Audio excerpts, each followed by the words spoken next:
What's good, YouTube? It's your man Rage King back with another one. Yes, another upload to the channel. And before we get started, I ask if you'll please get on there and hit that like button, hit that sub button, hit that share button, and hit that bell for notifications if you're new. Welcome to Rumble Rage TV. This is how we do Rage and Rebels. Crown up.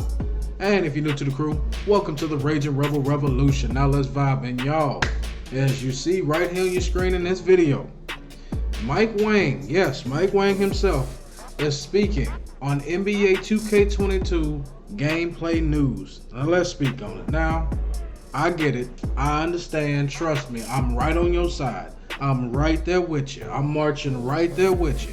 It's just him saying it ain't no true gameplay to be shown. So we should. So with that being said, let's take everything that Mike Wang says with a grain of salt. I'm not saying for y'all to believe what he's saying. I'm just saying take it with a grain of salt. Be on the lookout for it if you decide to get the game, all right? Now, having said all that, we got a TikTok here talking about gameplay news and gameplay additions to 2K22. We're going to watch it and then we're going to react because that's just what we do over here, all right? So let's get into it. 2K22 gameplay news is here. This year, we've completely rebuilt the shot contest and blocking systems, leading to several new grab and volleyball spike blocks. We've reduced unwanted bump steals and snatchy body ups, giving both the ball handler and the on-ball defender more freedom of movement and respected input. For dribbling, there are around 50 unique signature size-up packages and 32 unique dribble combo sequences to choose from. In post-play, you can take advantage of new disengaged face-up moves, controls to help you avoid steals, new hop shots, fades, and hooks, and a better pull chair mechanic. We have a new shot meter with a dynamically resizing make window. This window will expand when you're taking high-quality shots with good shooters, but will shrink when heavily contested, shooting with a low-rated shooter, or fatigued. We've also added dunk celebrations into the game this year that work very similarly to the green release jump shot landing celebrations. We can't wait for you to play 2K22. Now, you saw that quick little 54-second snippet. Now, there were a couple things he said that caught my attention, so let's go back. All right? So, he talks about the rebuilt shot contest and blocking systems, all right? So it seems like there's going to be more of an effort. From what he says, this is just what he's saying. If this is true, there's going to be a new shot contest and blocking system. So it looks like they're going to make more of an effort towards defense this year. Defense look like it may actually matter this year. I will say this, all right? If this is executed correctly, I'm glad that it's here. If it's executed correctly. If it's not, then we got a problem. Now that's one more mechanic that just needs to be worked on. You understand what I'm saying? That's one more problem to a game that really don't need no more. You understand what I'm saying? It's got enough as it is already. It don't need no more. All right, we move on to the bump steals and snatch body ups. I'm like this. Allow people to be physical. I mean, don't get me wrong. I'm not saying that every single time you run into somebody it should be a steal, but especially in areas like the park, allow people to be more physical where there's really no fouls called in the park unless you really hammer somebody.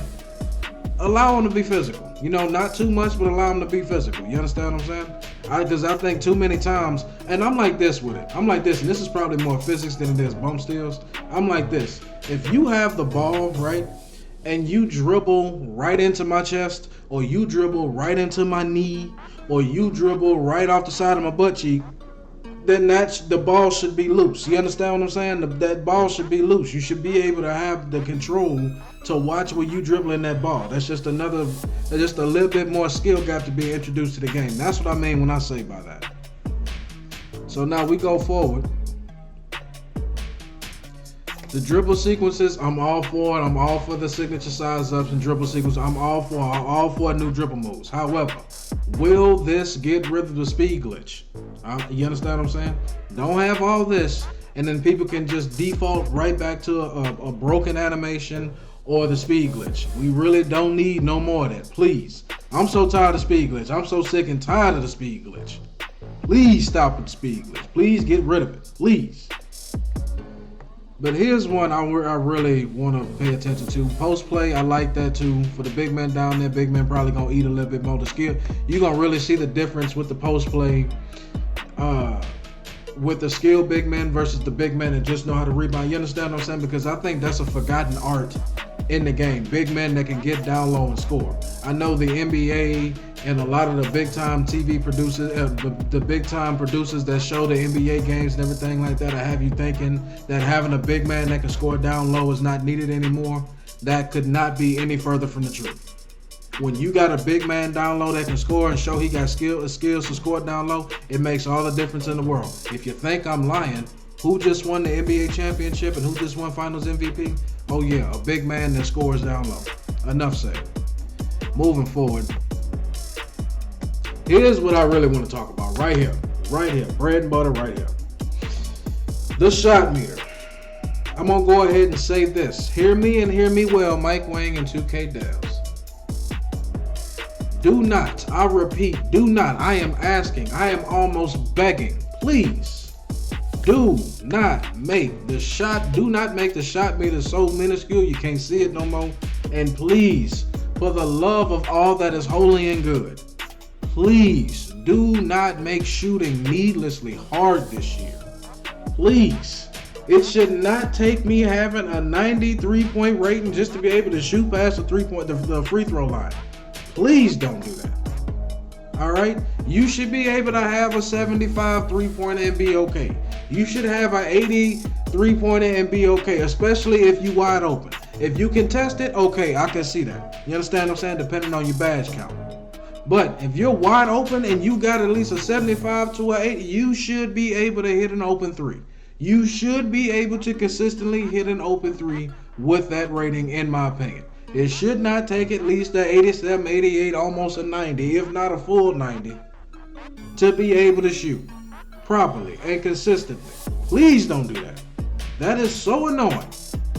That is part of what run that. And then to be honest with you, that was what making shooting needlessly hard is what introduced the Corona Zen to this game. Now, it may have already been here, but it sure made its presence felt. And it made sure everyone knew what its name was. We dare not speak its name.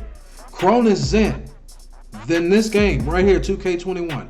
Please do not make shooting needlessly hard. I'm not saying making it so OP that you don't have to need. All I'm saying is balance it. All right?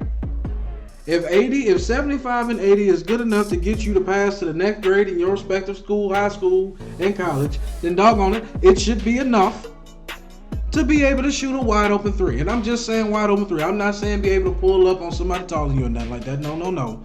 If you standing still and you wide open, that a 75 to an 80 should be, depending on your badges, also should be enough, especially when you're wide open. When you're wide open especially, should be enough to be able to shoot consistently and make it consistent. That's all I'm saying. That's all I'm saying. Moving on. And this is the final one right here. I'm gonna end the video on this. I'm glad that they're bringing in dunk celebrations, but to be honest with you, I kind of feel like dunk celebrations should have been in the game a while ago. I feel like it should have been in the game in like 2K20, 2K21. You understand what I'm saying? And I'm not saying I'm not trying to be ungrateful or complain that they bring it in. I'm glad they bring it in, but it just to say real quick, it just seems like that's something that should have been in the game already. Though I am glad they're bringing it in. I'm saying that I am glad that they're bringing it in. I'm glad the dunk celebrations are in here. And I wonder what kind they're going to have. You understand what I'm saying? Don't bring in dunk celebrations and they just, they all basic and vanilla. All right? Make some true dunk celebration. Make me go over and push a teammate. You understand what I'm saying? Especially on and ones. You understand what I'm saying? Especially when you get a dunk and one, or you get a really cool animation like a 360 between the legs or something in the fast break, or you dunk on somebody. Man, you know what I'm saying? Let me stare down on them real quick. You know what I'm saying? Let me beat on my chest real quick. You know, something like that. Don't just take it from the 3-point line. Don't take the 3-point line animations. Don't take all them and then just put them down low on the big man and be like, look, we gave it to him. Don't be slick like that. I noticed that. Rage King noticed that. Don't be slick. But at the end of the day, man, like I say, I will not be buying this game on release. I'm not saying I'm not buying the game at all. I'm just not buying it on release. I got to see the reviews on it first. So with that being said, in closing, man, I really do hope that NBA 2K22 revives itself and redeems itself, and it shows everybody the reason why it is the exclusive license. It has the exclusive license to make NBA basketball games now and going forward, man. Please show us why NBA chose you. Don't make us question why NBA chose you. But that's just my opinion. Y'all let me know down in the comment section. Do y'all believe Mike Wang? Because like I said, I'm taking everything he's saying with a grain of salt. But for the sake of the video and for the sake of not being negative, I'm hoping for it. And I just hope it's perfectly, I just hope it's executed well. And if not, they got the answer for that. You understand what I'm saying? But if they execute it correctly, hey, guess what? We got to give them credit for that. But y'all let me know down in the comment section what y'all think about these new additions being brought to NBA 2K22. Do you like them? Do you dislike them? Why do you like them and dislike them? Do you believe Mike Wang? Do you not believe in Mike Wang? Tell me the reasons why you do or don't. As long as you remain respectful and logical, we can have a conversation. But that's the end of my video. I hope you enjoyed. It's been a pleasure making it for you. My name is Rage King. I am out and I'll be back later on with more videos, more commentary, and more good content. Now hashtag that enough said. See y'all later.